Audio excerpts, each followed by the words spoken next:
Welcome back to INCD Case Plan Real Talk. This is episode 3. It's one of the heaviest episodes that we've done yet. And so I'm going to read from the script quite a bit so we don't miss anything because this is a very in-depth episode. So again, we are not attorneys and we are not clinicians. We're parents. We've lived in the trenches. We know where the pressure points are, and we are here to share with you what worked and what didn't, so you can get through this process as smoothly as possible. That's right. Nobody sets out to be a pregnant drug addict, right? And if you're watching this from a hospital bed or you're a few weeks away from delivery and you're terrified, take a breath. We aren't here to fight the system or rage against the machine. We are here to help you navigate, and compliance is honestly the only bridge home. Yep. So when you're in this situation, this is a little bit different than when you start out when your kids are grown. So when you're in this, the clock starts at birth. The moment that toxicology comes back with anything in it, you are officially in a tactical situation, and your mindset shift has to change. Your visitation and your child's safety rights are what's important right now, not yours. That's right. So the hospital is a fishbowl, and they have cameras in the rooms, and every interaction, every argument, everything is reported by the nurses. The vibe, everything is charted. If you and your partner, if you guys turn on each other, that's going to get charted as family conflict, and that will help them justify removal.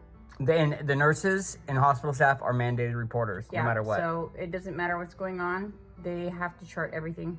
Yep. They have to call the department if the baby is drug affected. It's not personal. It's a law. Yeah. Okay.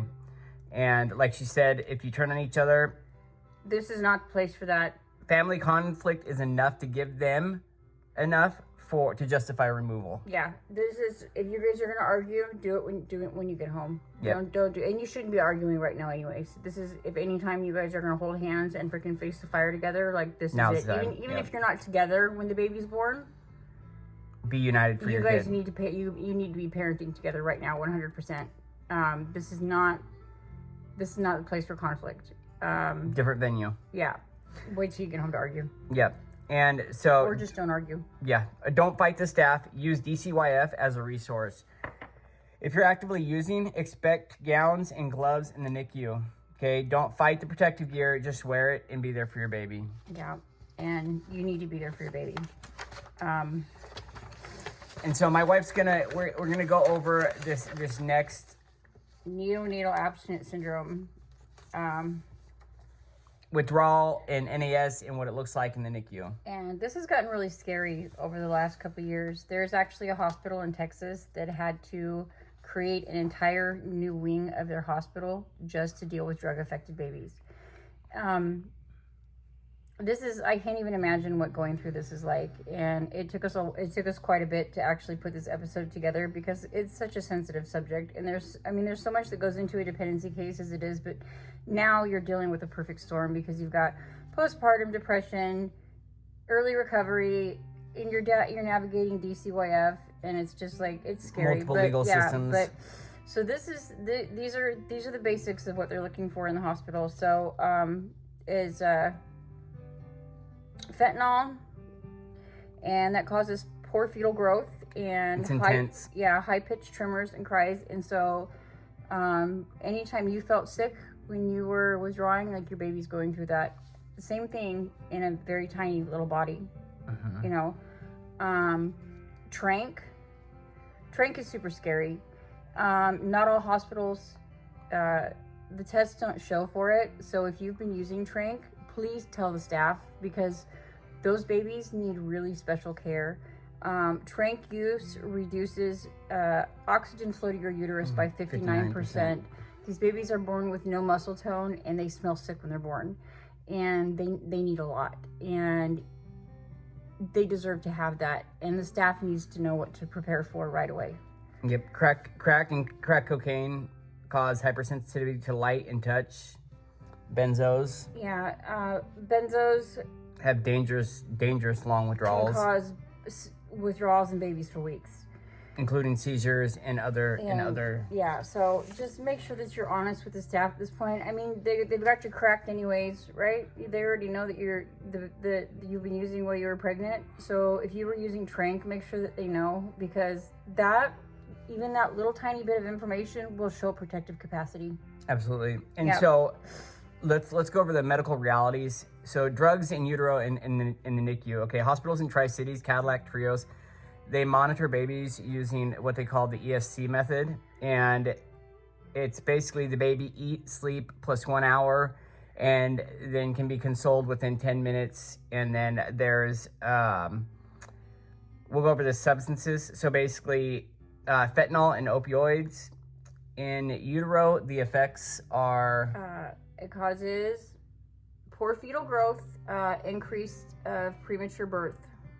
Yep. And then for fentanyl and opioids, the NICU withdrawal symptoms, that NAS and NOWS. Yeah. And they actually are finding out there has been 20 babies born in the last 2 years. I forgot to tell you about this. I learned this last night. They are finding that these babies that are born addicted to, these babies were checked, had just fentanyl in their systems. They're being born with similar facial and brain deformities. So it's creating a whole new thing like fetal alcohol syndrome on its own. And so those are lasting effects that you're going to have to deal with for the rest of that baby's life. So put your boots on because you're going to be parenting a lot. Yep. And then, so we'll drop down to Trank and xylazine. This is a scary one. So in utero effects are... It drops oxygen to the baby by almost 60%. Hypoxia. So the baby's muscles aren't being fed. The baby is basically gasping for air inside the womb. Bradycardia. They have low pulse rates and low blood pressure, and then they're going through opiate withdrawals at the same time, so their nervous systems are on fire. Yep. And then the NICU withdrawal symptoms this is the bad part. Yeah. Okay, it's a double hit. Their nervous system's on fire, deeply sedated and floppy, and they smell like they're dying when they're born. Yep, necrosis. They smell very sick. Those sores that people get on their bodies from shooting Trank, it affects the baby's skin too. Or smoking. It presents itself. It does something to the way that skin tissue forms inside the womb. I'm not a doctor. I don't know exactly why, but these babies need really, really special care. Yep, they can trace it in the breath, the feces, umbilical stump, and more. Okay, so crack cocaine in utero affects... it's vasoconstrictor. It cuts down blood flow and oxygen flow. Nutrients. Nutrients. So these babies are born irritable. They restricted growth. Yeah, they're sensitive to light, sound, and they're jittery. They shake really, really bad. And I have been told that babies that are born addicted to crack cocaine have the most terrifying cry of anything that anybody's ever heard. Yep, their NICU withdrawal symptoms they watch for, of course, is hypersensitivity to light, sound, jitteriness, excessive hunger, and extremely poor weight gain. Yeah. Okay, benzos, Xanax. Benzos I've never been addicted to them. I've had a lot of friends that have been, and it's bad stuff because there's especially there's nothing they can do to help you if you're, and it's worse. I would say it's almost worse than alcohol, because at least with alcohol they can give you things to take down the seizure and the other benzos, activities. All they can treat it with is more benzos. Yeah. And so in utero effects, it drastically affects their nervous system. Development, their development, and these babies have to be monitored for weeks after birth. It's the way that benzos are absorbed into our body is really weird, and so like most drugs are fat soluble, and so they get stored in your fat tissue. Benzos go everywhere. I don't know why, but so a baby can be fine for a couple of days and then start going into withdrawals. Yep. So the NICU withdrawal symptoms is long-lasting withdrawals, high risk for seizure activity during the first several days. So here's the thing. I said it earlier, hospitals like Cadillac and Trios here in Benton Franklin County, Tri-Cities, Washington, Use the ESC method, eat, sleep, console. They aren't grading a test. They're watching if you can soothe your baby, okay? If you aren't there for every feed, the chart says the mother's not bonded. Yeah, it says you're not bonded. So even after you get discharged, because chances are they're going to discharge you before they discharge baby, you guys need to be there every day. If you have other children or other responsibilities, you need to take turns, but somebody needs to be at the hospital at least 8 hours a day at minimum. Yeah, and I'm going to go over some of the legal framework, okay, in Washington law. Especially for dads. Okay. This is really important for dads. The first thing is RCW.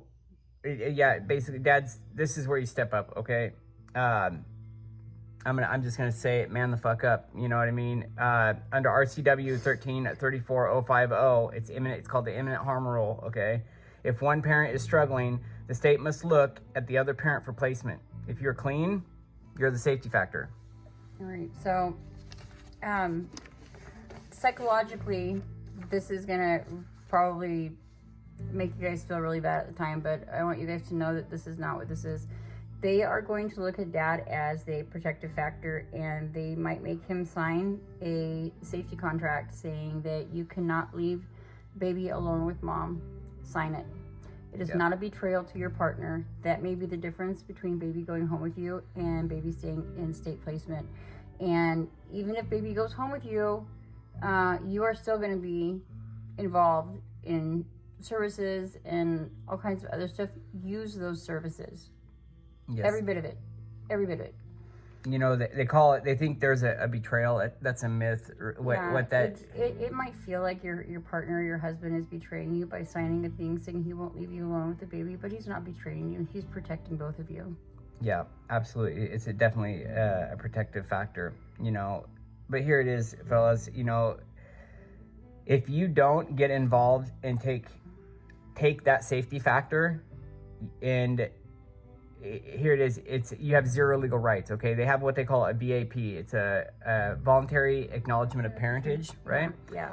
Okay, sign it the hour the baby is born. Okay, also beware of SB 6109. Okay, courts now give great weight to fentanyl as a lethality risk. Okay, you aren't fighting an addiction case, you're fighting a lethality case. Yeah, and they just passed this in the last 90 days, so it changes things.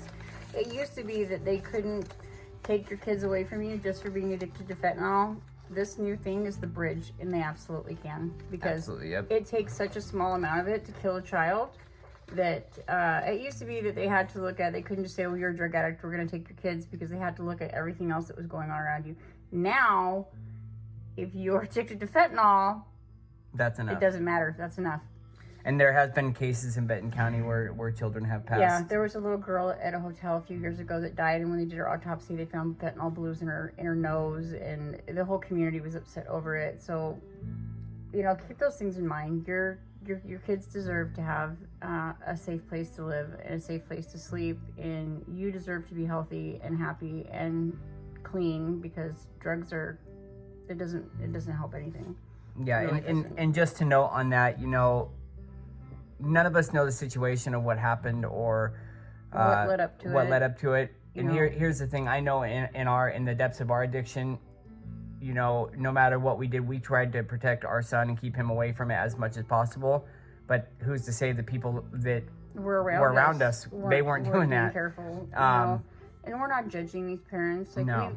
That was heartbreaking when we found out about that. And I know that little kid's parents were devastated. Could have just easily been our son. Yeah. So. Nobody sets out to be a pregnant drug addict. Nobody sets out to be a drug addict at all. Nobody wants to be a drug addict. It's a terrible thing to go through. But the goal here is to move past that, to use the resources that are available to you, and to keep your family intact, and to not look back. Isn't it Forrest Gump that coin shit happens? Yeah. Yeah. So. Shit happens. Just keep going. Yeah. You know. Postpartum depression and recovery. Yeah. This is so this is part of the reason why it took us so long I made this script 5 different times. Postpartum depression is really serious. Now you're going to mix that with early recovery and all the stress that you're going through with DCYF. And this is, to me, this is just the perfect storm for a suicide risk or a fucking mental breakdown. Please ask for help if you need it. That is not weakness at all. It is not weakness. It shows that you're aware. It shows that you are... you have parenting capacity. Yeah, you know, like it really does. You have to take care of yourself before you can take care of your kids. Yep. You know, so if you're not okay, baby's not going to be okay. And so, like, please take care of yourself. Please ask for help if you need it. Mental health awareness. If you have postpartum psychosis, don't hide it. Yeah, please don't hide it. Please don't hide it. Absolutely. Please tell your social worker, tell a peer support, tell your counselor, tell the nurses at the hospital that you need help, because they can plug you into all kinds of stuff. Cadillac Foundation has all kinds of stuff that I didn't even know existed until a few days ago. Yeah, and so here's the thing. It shows that you are prioritizing your baby's safety by speaking up. As much as you may think it might be an act of weakness, that's actually a strength in my eyes, and the people that matters, it's a strength in their eyes. Yeah. Demand your bonding time, okay? DCYF can set up Zoom calls so the baby can hear your voice, okay? If you're in treatment and you're stable, baby to see you. Absolutely. Ask for a POSC, plan of safe care, okay? Specialist immediately. That's your golden ticket, all right? POSC, plan of safe care. Ask for it. It's a specialist immediately, and basically it's your golden ticket to get that time with your kid. Okay. And then we'll help you set up a safety plan for your child and get you plugged into any other resources you need. And then stay at the hospital every day. Yeah, okay? Absolutely. Be at the hospital every day. Even if your baby's there for a month, be there every single day. You have to be there every day. If you don't, they're going to say that you're not bonded to your baby, or that you've abandoned your baby. And if you have to go through that, that's a whole nother gamut of hoops that you don't want to jump through. Okay, change every diaper, hold them, feed them. Narrate what you're doing.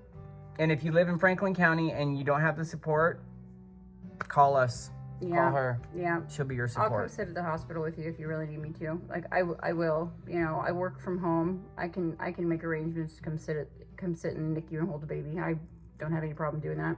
Yeah. Okay. So be the boring, stable, documented parent. Okay. Don't run from the department. Make them work for you and document everything. Yeah. Everything. Okay. We have our phones with us every single day. And here's the thing, if you don't have a phone or you can't afford one, ask your social worker. The department will issue a phone. They'll pay for minutes for you. Yeah. And they will can get you vouchers for stuff for the baby if you need it. If you're in a bad situation when baby is born, they can help you get set up in safe, stable housing. There are treatment facilities that they can help you get set up in where baby can live with you. There's concrete goods that are available. Concrete goods that are available for you. There's diaper banks. There's all sorts of stuff. There's a lot of local churches out here that do stuff for babies too. Nobody knows that you need something if you don't ask, and it's okay to ask for help. Our world, we live in a really, really rough world right now. You know, the economy is really bad. Homelessness is insane. Addiction is insane. Rampant. It's rampant, and there's so much out there for you beyond that, and it's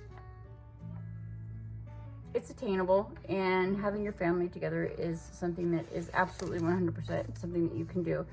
But you have got to start addressing these interactions as a business meeting.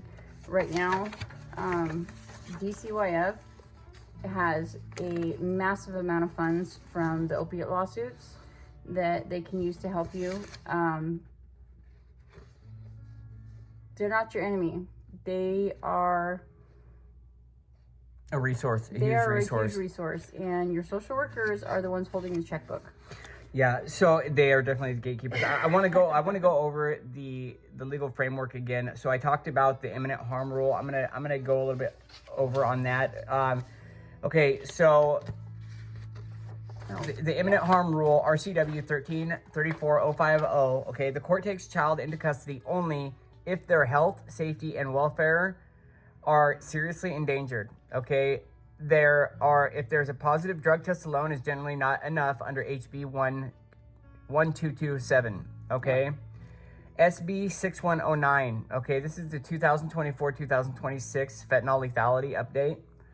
Okay, courts in DCYF must give great weight, okay, to the lethality of high-potency synthetic opioids, fentanyl. Okay, there's different sites, 1603, 1731, 2317, 2359. Okay, the presence of fentanyl in the home is categorized as a higher tier of risk. And 1609 and 2419 are the sites if you want to look them up for yourself. RCW 1334065 is a 72-hour rule, okay? A shelter care hearing must be held within 72 hours, excluding weekends, holidays of the removal, okay? And the site from that is 2000, 2207, and 2329, okay? And the 72-hour tactical window. Okay, so every interaction, everything that you do right now is being charted by the nurses. Okay, they're mandated reporters. Postpartum depression and postpartum psychosis are very real. Asking for help is evidence of good parenting, not weakness. Be present. Stay for every feeding. Even after you are discharged, if you are not, your chart is going to say mother is not bonded. Yep. And so I feel like we need to do this again. we can go back over it. So look, Okay. The fathered shields. So we kind of went over this earlier in the video, but we really want to drive this home, okay? The fathered shield, dads, you are the safety factor. We covered this a little bit ago, okay? If you're clean, you are the legal anchor to keep your baby out of the foster care system, okay? Paternity is power. Sign the VAP at the hospital the hour your baby is born. Without it, you have zero legal rights, okay? NICU gowns. If you're actively using, expect gowns and gloves for NICU access, okay? Don't find it, just be there. Advocacy and power plays. Yeah, so it is absolutely 100% okay to ask for a plan of safe care specialist and to ask for peer support. This is a circumstance where you 100% want to ask for support. You can ask for phone calls. If you can't be at the hospital 24/7, they will literally put a phone in the bed next to the baby so baby can hear your voice. ROIs. Yeah, make sure that you sign ROIs to everybody so they can make sure that your progress is reported accurately. And do not ever trust anybody else to make sure your paperwork gets from point A to point B. Handle it yourself. Yeah, make sure that you go get a copy of it yourself and make sure that you hand deliver everything to your social worker and to your attorney so that it ends up in front of the judge when it needs to. And stay on top of things and let your body heal. Give yourself time to rest after the baby's born. And then start conquering these things one thing at a time because you can, anybody can do it. It's not, once you get, especially the drugs, once you get the drugs behind you, everything goes so fast. It goes so fast. I can't stress enough how important it is to ask for help and how important it is to stop fighting with DCYF. Like, these people are not there to hurt you. They don't want to take your babies away from you, but they have to make sure that your kids are safe. And if you're in active addiction, your kids aren't safe. Yeah, and here's the things to the moms, okay? If DCYF says mom can't be alone with the baby, I know how I would feel about that if we were in that situation. And, it's going to be a hard choice for you as a father and feeling like you're betraying your partner. But at the end of the day, do you want your child in foster care? So you have to pick the lesser of the two evils. You guys got yourselves into the situation. Now, how do you get out with the path of least resistance and the path that's going to cause the least amount of trauma to your family, including your wife who's going to be suffering from possible postpartum depression, as well as your child who needs that time with their mother. Okay, so you're gonna have to pick either your wife or your girlfriend being a little upset with you for a short time, and you guys will learn to work through it if you want to protect your baby and keep them out of foster care, you're going to have to do that. Zoom phone calls demand that access and time. You can cite 531 and 577. I really all part of the Family First Act that just went through in the last few years. There's a law out there that they can do to make sure that you have time with your babies. And the other thing here is, like, if you need to go to treatment, it's okay to do that. Yep. You know, your baby's going to be taken care of. They will still make time for baby to come in and see you. Do it now. Do it while it's voluntary. Yeah, do and absolutely do everything while it's voluntary. And the quicker you get through it, that's more time that you have with your kids in the long run. You know, Absolutely. the more time you fight the system, that's, you know, you can't get any of those minutes back, and every single one of those minutes is precious. And I'm just going to keep it real. You know, don't take some of these people's word for gospel. You know, we had people telling us 18 months was the soonest we were going to be through our dependency case. And, you know, we didn't actually get into, we went from a shelter care to trial return Dismissal. home and then a dismissal. And here's the thing, our dismissal wasn't our attorneys that asked for that. No, it was our social worker. You know, she You put know? in for our dismissal, and honestly, it terrified me when she first did it, because I didn't think we were ready. Because once you start doing the stuff that you're supposed to do, like, I got used to having all that support, and I was kind of scared we weren't going to be okay without it when they told us they were going to do the dismissal. And I asked my attorney to put it off for 30 days because I was scared. I was like, can you reschedule the court date a couple of times because we're not ready yet? Like, Yeah, and here that just shows you the reality. So, like, I didn't want a dismissal yet. I was like, we're not ready. I need more. You know, I wanted the support. You know, because he got hit by a truck at work. You know, and he's still on LNI, and we got used to having, like, the extra support. You know, they made sure that we were okay. Our social worker came by at least once a month to check on us, make sure that we had enough groceries, make sure that our utilities were taken care of, and just to check on us in general. You know, and we don't have that anymore. It's kind of weird once you get used to it and you don't have it. You know, it's like, you know, you got to pick, I guess. But, you know, and at the beginning we couldn't figure out a way to get out of this fast enough. And then after we started figuring out how to partner with DCYF and realize that they weren't, because they're not, they really are. They're your partners. That's how you need to treat them, as your business partners. Like, absolutely. You have to be the director for your corporation. Your family is your corporation. You have board members. Your family members are members of that board. You know, you have to be a director. And right now, your corporation is in crisis. So you have to figure out how to be a good director and get everybody back on to where it's, you know, get your company running smoothly again. Absolutely.